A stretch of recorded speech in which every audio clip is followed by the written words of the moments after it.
करूंगी, फिर भी आपसे कोशिश करूंगी कि अब तक कांग्रेस पार्टी ने ना अमेठी में ना रायबरेली में कोई भी उम्मीदवार तय किया है। आप क्या कहेंगी? चिंतन कर रहे हैं, मंथन कर रहे हैं, या लास्ट मिनट में सरप्राइज स्मृति ईरानी के खिलाफ राहुल गांधी आ ही जाएंगे? देखिए, चिंता है इसलिए शायद चिंतन कर रहे हैं, और चिंता का कारण ये है कि साल 2019 में पहली बार भारत के राजनीतिक इतिहास में कांग्रेस के वर्तमान के तब के अध्यक्ष अपनी सीट से हारे। लेकिन उस वक्त कांग्रेस अकेले चुनाव नहीं लड़ी थी, समाजवादी पार्टी और बसपा के समर्थन से लड़ी थी।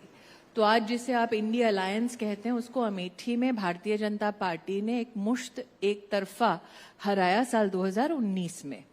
उनकी चिंता का दूसरा कारण यह है कि साल 2022 में, अगर आपको याद हो, तो गांधी परिवार के पास ही उत्तर प्रदेश में विजयश्री का आशीर्वाद दिलवाने की जिम्मेदारी थी।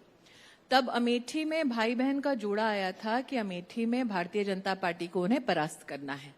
5 विधानसभा क्षेत्रों में से 4 विधानसभा में कांग्रेस की तब जमानत जब्त हुई थी।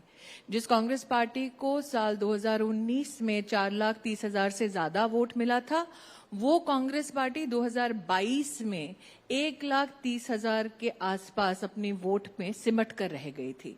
चिंता है, इसलिए चिंतन कर रहे हैं।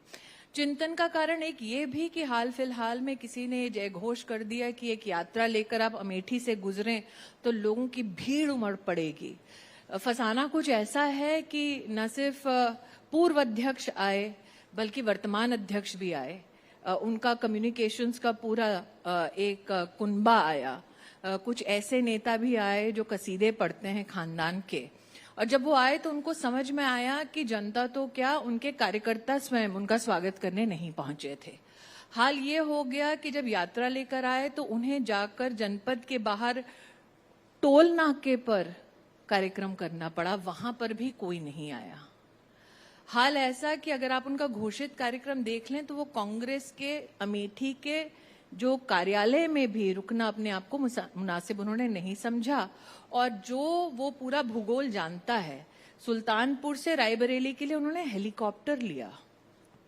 तो शायद ही एकमात्र यात्रा का एक छंद था जिसमें उन्होंने धरती पर पग नहीं धरे, जिस धरती को वो अपनी 50 साल की विरासत मानते थे।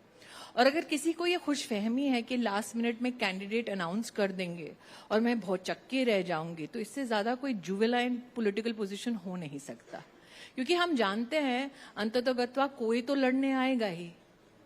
अब उनकी क्या प्रायोरिटी है, उन्होंने वायनाड से अपने कैंडिडेचर को डिक्लेयर करके अमेठी को बता दिया है कि अमेठी उनकी सेकेंड चॉइस है, फर्स्ट चॉइस है ही नहीं। दूसरा, अगर वो लड़ने आते भी हैं तो क्या वो अकेले लड़ने में सक्षम हैं?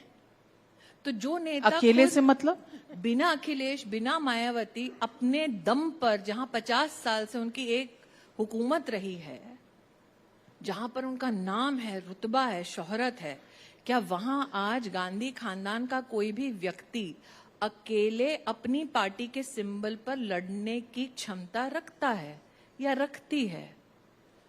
तो जिसे खुद सहारे की जरूरत है चुनाव लड़ने के लिए, वो दूसरों का सहारा क्या खाक बनेंगे? स्मृति ईरानी जी, आपने एक ही वाक्य में और शब्दों पे अगर मैं गौर करूं तो आपने कहा रखता है या रखती है। ये रखती में आपने, क्योंकि मैं नहीं जानती वो किसे अनाउंस करना चाहते हैं, तो जिसका जेंडर पता नहीं, जिसका नाम पता नहीं, उसके संदर्भ में और क्या बोलूं। अच्छा, ये आपने प्रियंका जी के बारे में नहीं कहा? मुझे नहीं पता, लेकिन इतना जरूर पता है कि भारत के राजनीतिक इतिहास में पहली बार हुआ है कि अमेठी लोकसभा सीट से कैंडिडेट अनाउंस करने में कांग्रेस को इतना डर लग रहा है।